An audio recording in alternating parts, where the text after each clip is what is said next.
Si Sara Duterte. Bakit nga ba galit na galit si Sara Duterte, mga kababayan? Kay PBBM. Kasi ganito po, mga kababayan. Kaya po galit na galit si Sara Duterte kay PBBM at gusto niyang patalsikin daw si PBBM sa pwesto. Bakit? Ito po ang rason niya.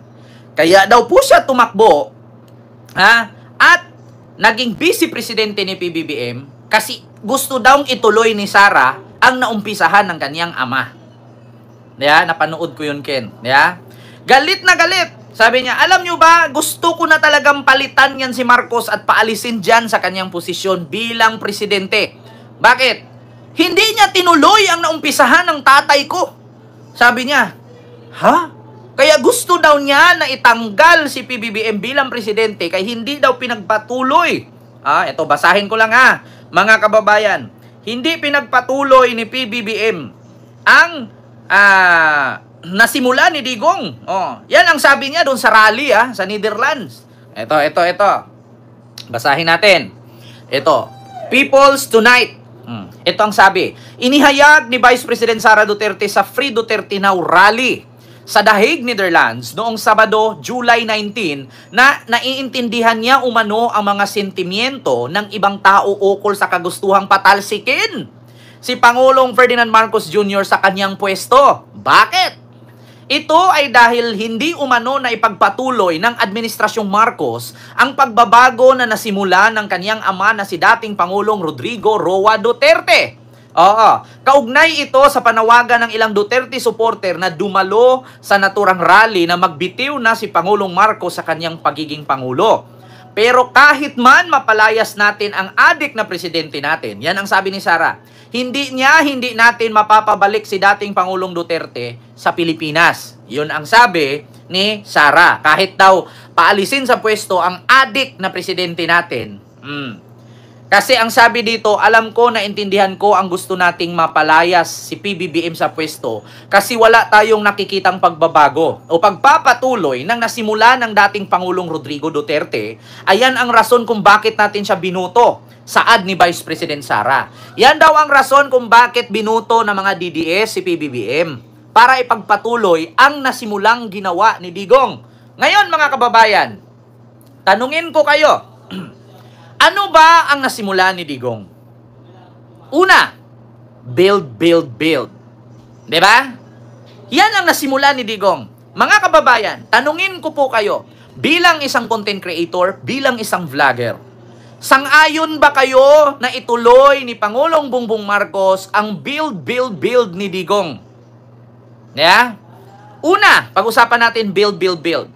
Kung ipinagpatuloy ni PBBM ang ginawang build ni Digong na paggawa ng tulay at kung magbagsakan lang din naman at maraming mamatay, wag na.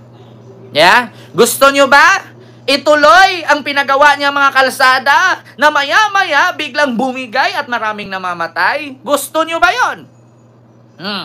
Gusto nyo ba na ituloy ni Pangulong Bongbong Marcos ang pagkuha ng pondo sa DOH at ibili ng gamot mula sa China na mga peke naman? Gusto nyo ba? Pangalawa, gusto nyo ba na ipagpatuloy ni PBBM ang war on drugs na papatay ng hindi dinaan sa due process? Gusto nyo ba? Gusto nyo bang ipagpatuloy ni PBBM ang pagprotekta sa mga drug lord katulad kay Michael Yang, Peter Lim, Sammy Uy, Kinit Dong at iba pang drug lord sa Pilipinas? Gusto nyo ba? Gusto nyo bang ipagpatuloy ni PBBM na hayaan niya na magpatuloy at manatili ang pogo dito sa Pilipinas na mang-scam, mang-loko, mang-budol at mang-torture ng mga Pilipinong hindi kukuta kung hindi maka-scam ng kapwa Pilipino? Gusto nyo bang ipagpatuloy ni PBBM ang online sabong na marami mang missing sabongerong mawawala pa at madadagdagan? Gusto nyo ba na hindi ipaghinto ang pugo at ang missing sabongero or ang online sabong kasi nagbabayad niya ng 2 billion a month at 640 million a month? Gusto nyo bang ganon? Yan daw po ang pinakamalaking problema. Kaya daw gustong patalsikin ng mga putang inang DDS na mga bobo, tanga, inutil, uto-uto, hampas lupa, pangit at mga mahihirap na lahi na DDS. Kaya gusto nilang patalsikin si Marcos kaya hindi daw natuloy ang pogo, ang pagprotekta sa mga drug lords, ang pagpapalaganap ng shabu, at ang pagnakaw sa pork barrel at confidential fund. Yan ang ikinagalit ng mga DDS, sabi ni Sara. Kaya daw gusto niyang patalsikin si Marcos. Hindi daw ipinagpatuloy ni PBBM ang naumpisahan ni Digong. Protektor sa pogo, protektor sa online sabong, protektor sa sindikatong droga, protektor sa pagnakaw ng confidential fund, at protektor na kahit pumatay ka, hindi ka pwedeng ikulong. Yan daw ang kadahilanan, mga kababayan, kung bakit gusto nilang maipatalsik. Kasi kung sabi natin ang naumpisahan ni Digong, ano bang naumpisahan ni Digong? Yeah? Payag ba kayo, mga kababayan, na patalsikin si Marcos kasi hindi daw itinuloy ni Marcos Jr. ang naumpisahan ni Digong na magprotektor sa mga drug lord? Yeah? Pagpapatuloy sa pogo, pagpapatuloy sa online sabong, hindi mo ibaban yung mga gambling. Edi sana kung ipinagpatuloy ni PBBM ngayon ang naumpisahan ni Digong, edi sana hindi dito mabura ang Facebook feed ni Boy Tapang. Sino pa? Ni Sasna. Sino pa? Marami sanang malulong nito sa scatter. Ako, may kaibigan pa akong nalulong sa scatter. Di ba, Ma'am Bingken? Kilala mo yon, yung inutangan ka at sabihin na hindi pa bayad yung hindi pa kumita yung laundry shop niya. At, di ba, alam mo yan, Ma'am Bingken, na binuhusan ng initubig yung paa para lang may magbigay at kasi panglaro ng scatter. Ma'am Rosana Ragudo, isa ka rin yan. Sa nabiktima. Ako, may kaibigan akong ganyan. Diyos ko, payag ako, Lods Kent, basta bitayin si Digong at Sara. Diyos mio Marimar, mga kababayan.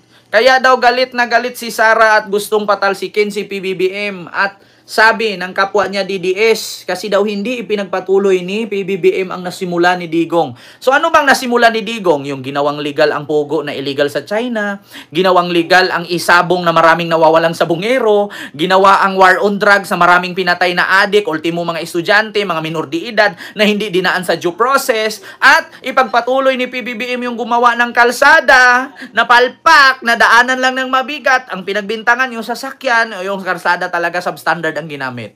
Tapos ngayon, ipagpatuloy na ni PBBM, katulad nito, Metro Manila, palpak ang mga drainage system.